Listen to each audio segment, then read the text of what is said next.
Jiya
মতের আগমনী মহোৎসব করিত। আজকে আমরা সুনামগঞ্জ জেলার এই পৈন্দা গ্রামে আমি দ্বিতীয়বারের মতো কীর্তনে আসলাম। আমি গত 14 তারিখ মনে হয় অগ্রহায়ণ মাসে এসেছিলাম আমার দাদার বাড়িতে, আর তারই ধারাবাহিকতায় আজও আবার আসলাম। আসলে আমি আসার কথা ছিল না, তবু মহাপ্রভুর অশেষ কৃপা বলে এখানে আজকে আসলাম। যাই হোক, একটা সুন্দর পরিবেশ, আপনাদের শ্রীচরণে আমার শতকোটি ভক্তি নিবেদন করছি। সুধী সজ্জন মন্ডলীগণ,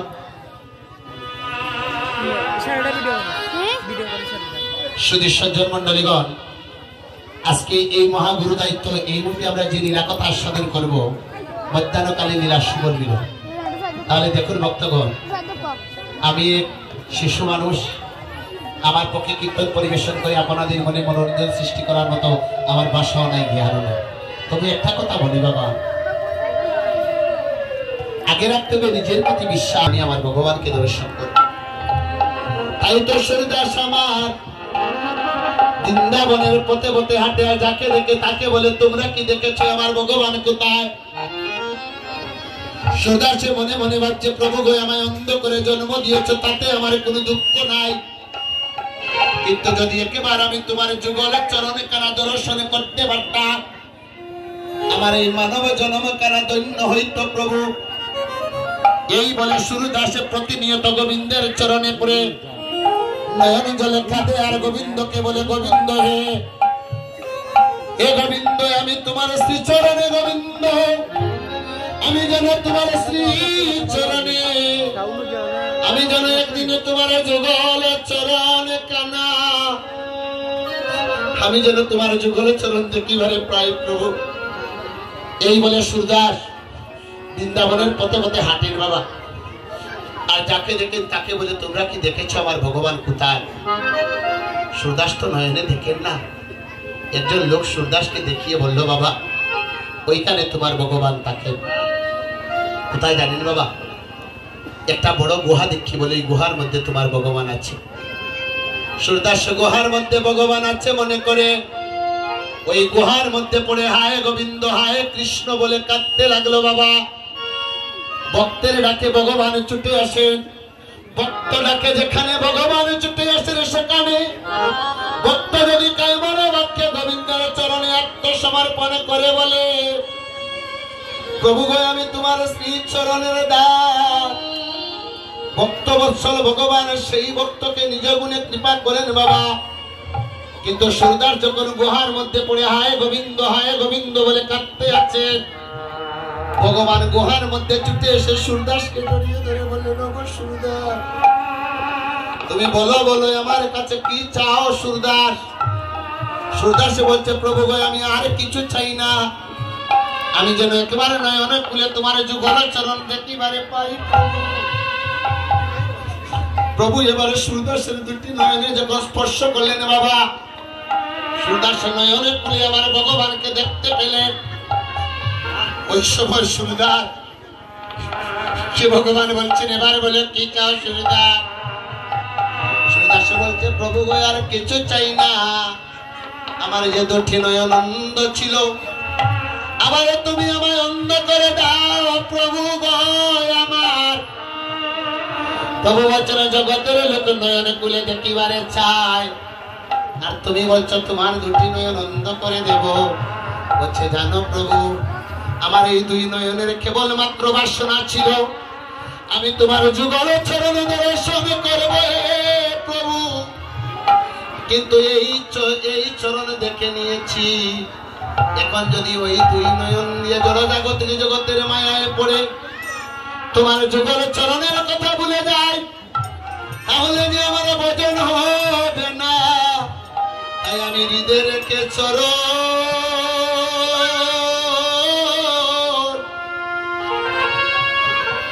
চরণ পূজা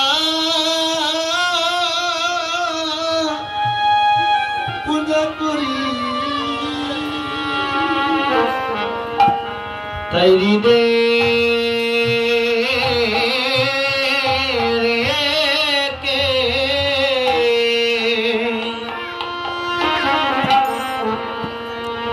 চরণ পূজা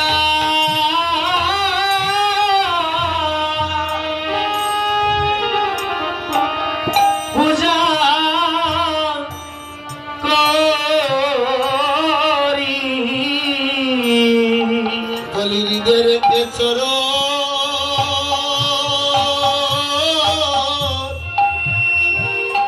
চরণ পূজা করি হৃদয়কে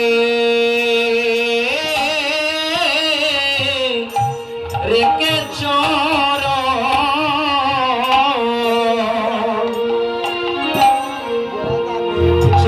পূজা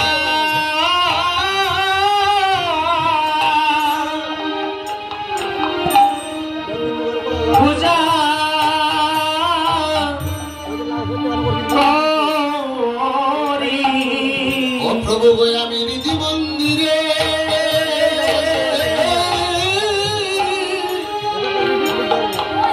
আসন দিয়াছি আমি হৃদয়ে রাখিয়া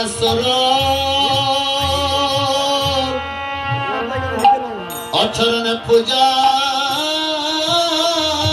করি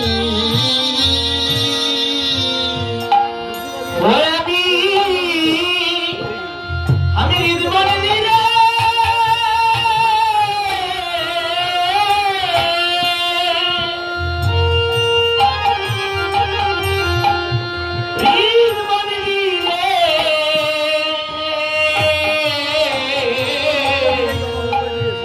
আসন দিয়াছি হৃদয় রেখে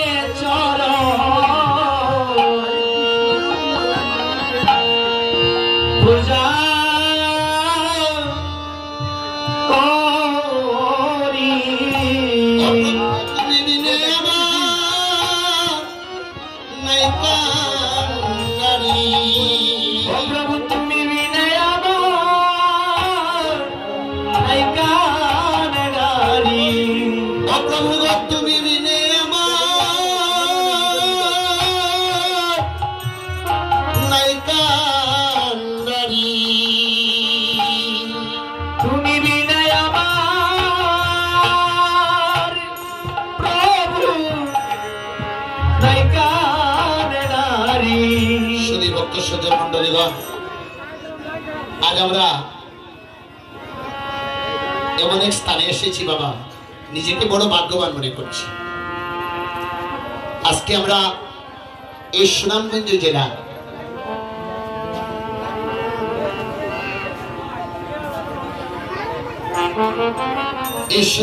জেলার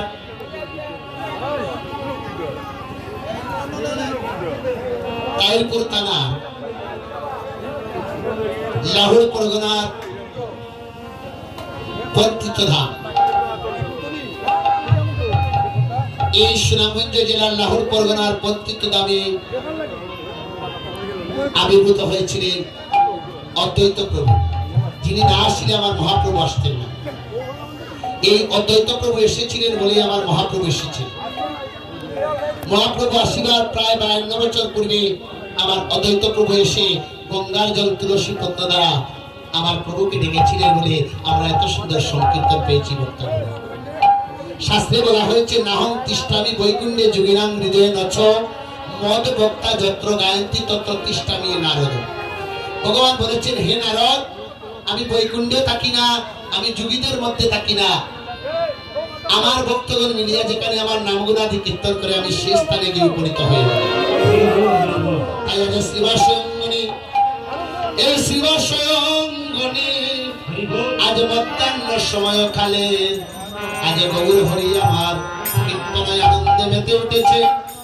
আজ মহাপ্রভু বলেছেন, আমি কলিতে যাব, নিজে নাচিব, ভক্ত নাচাবো, নিজে নয়ন জলে কাঁদিব আর ভক্তদেরকে কাঁদাবো। আর বলেছেন নিজে দোলায় গড়ি দেব আর ভক্তদেরকে দোলায় গড়ি দেওয়াবো। আজ মহাপ্রভু আমার সংকীর্তন মাঝে সংকীর্তনের গৌর হরি আজ ভক্তগণকে সঙ্গে করি। আজ সোনার নদীয়ার মাঝে আজ ভক্তগণ সঙ্গে করে নিয়ে আজ গৌর হরি আমার কীর্তনে আনন্দে মেতে উঠেছেন গো মা।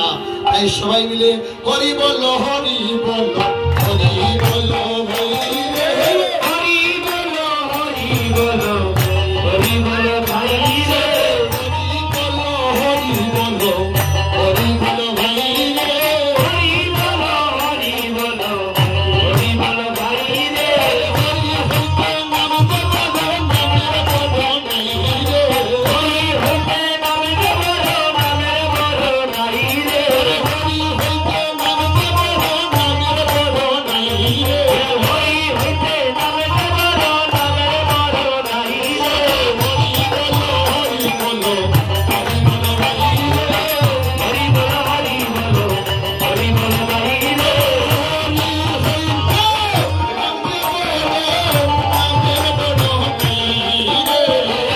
বল হরি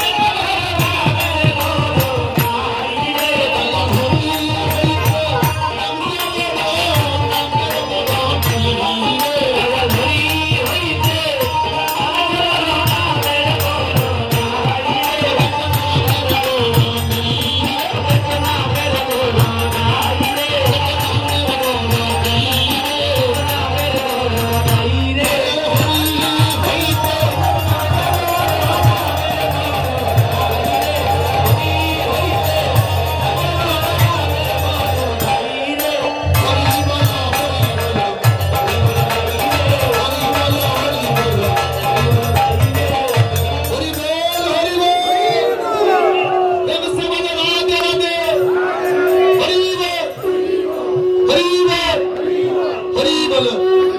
দেখুন ভক্ত সজ্জন মন্ডলীগণ, বাংলা ভাষাটা এত কঠিন ভাষা, কথাগুলো লক্ষ্য করুন। কীর্তনের অপর নাম হচ্ছে জীব শিক্ষা। আচরি আচরি ধর্ম জীবকে শিখায়, আর সেই সে সিদ্ধান্ত গীতা ভাগবতে গায়। বাংলার ঘরে ঘরে এত কীর্তন হচ্ছে বাবা। এখন জানি এখন চৈত্র মাস না, এই চৈত্র মাসে আমাদের প্রতিদিন কীর্তন। গতকালকে কীর্তন করে আসলাম আমরা ভলিবাজার, আজকে কীর্তন এই পঞ্জা গ্রামে, আগামীকাল কীর্তন রয়েছে আপনাদের সবার প্রিয় কীর্তনী রূপমধর লাল বাড়িতে, রূপমধর কীর্তনিয়ার বাড়িতে আগামী দিনে কীর্তন। ওইখানে কীর্তন করে পরের দিন আবার সিলেটে কীর্তন, প্রতিদিন এত কীর্তন বাবা। তো লক্ষ্য করুন, কিন্তু আমার সবচেয়ে দুঃখের বিষয়, আমরা আজকে আপনাদের সম্মুখে দুই একটা বিষয় একটু বলার বড় মনে বড় বাসনা করেছি। কথাগুলো লক্ষ্য করুন আমার মাতৃমণ্ডলীগণ। আমি আসলে সত্যি বলতে কি, এই যে মধ্যাহ্নকালীন লীলা, আমি যে কোনজন যখন বলে সবার কাছে অনুরোধ করি এই লীলা আমাকে আপনারা পরিবেশন করার জন্য বলবেন না, কারণ ওই সময় পরিবেশন করতে অনেক কষ্ট হয় না। কিন্তু আপনাদের এখানের পরিবেশ পরিস্থিতি তত ভালো।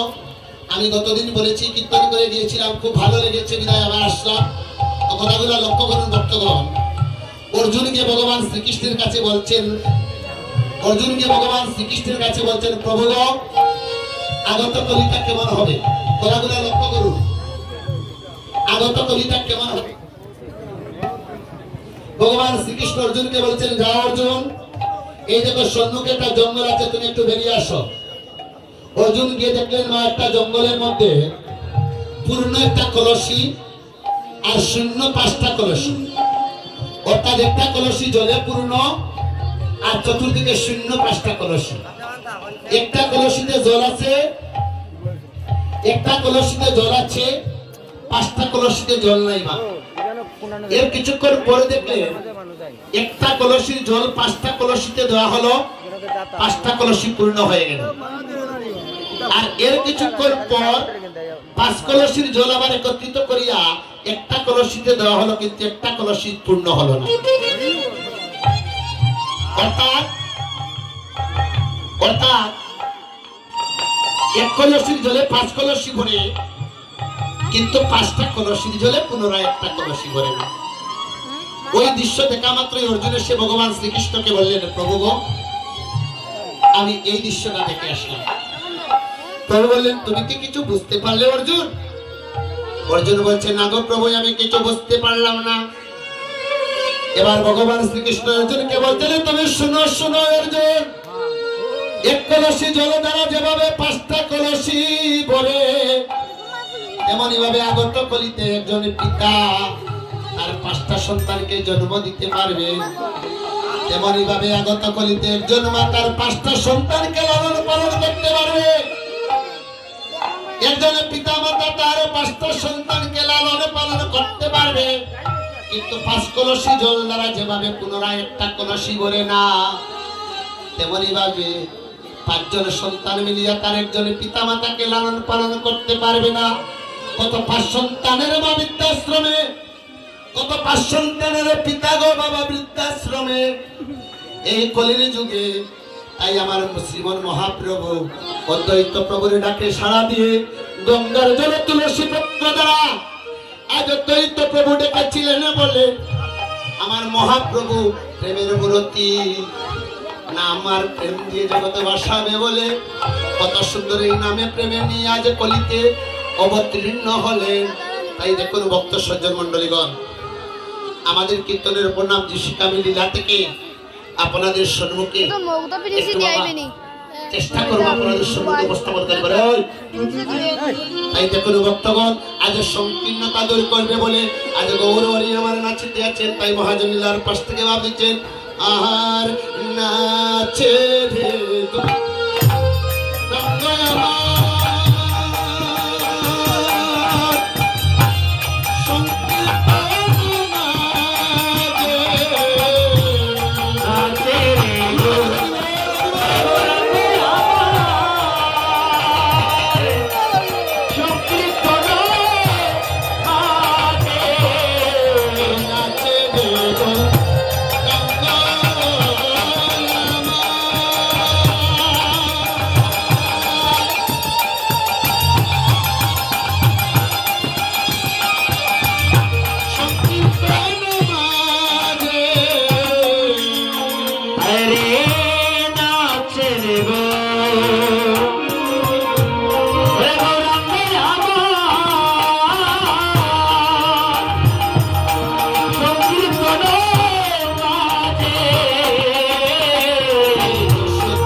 আমার গৌরার গলে সাজে আরে দুশুতি ফুলের মালা মালা গৌরার গলে সাজে বলি দুশুতের। এখানে লক্ষ্য করুন, আগেই বলেছি পদাবলী পদ বুঝতে হবে হোক। ভক্ত সজ্জন মন্ডলীগণ, নাচেরে গোড়ায় আমার সংকীর্তন মাঝে আর 200টি ফুলেরও মালা আমার গৌর করে সাজে। তাহলে আগে আমাদেরকে